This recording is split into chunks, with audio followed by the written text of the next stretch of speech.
Decision Point Pop-ups, or surveys.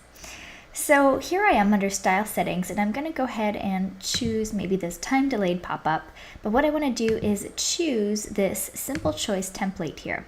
So this is what comes out of the box with this particular setup, and you can also change the background color or change a different background image. So right now we just have this green border as the background, but you could totally have, instead of this text, you could just have a background image that gives people all the information they need about making a decision at this point.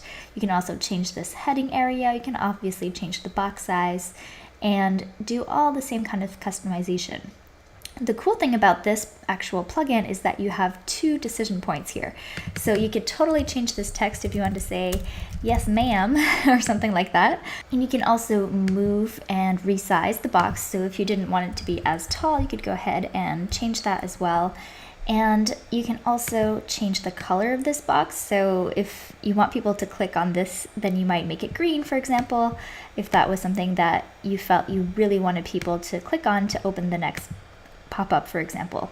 Now this is where the choice destination comes into play. So you can actually link to a page on your website. So this could be, for example, natalielucy.com/opt-in1, and that would take them to a whole new page, or you could also display another pop-up.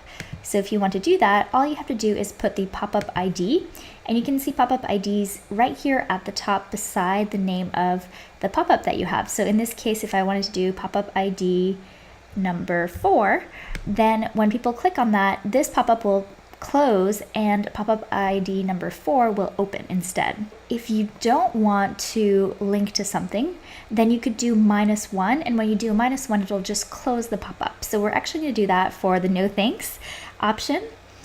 But I also wanted to mention that if you don't want to use text in a square box like this, you can also upload a new image. And so this is great if you want to do a round button or a star button or anything, your imagination, let it go wild here. So you can just upload a file like you would any other files.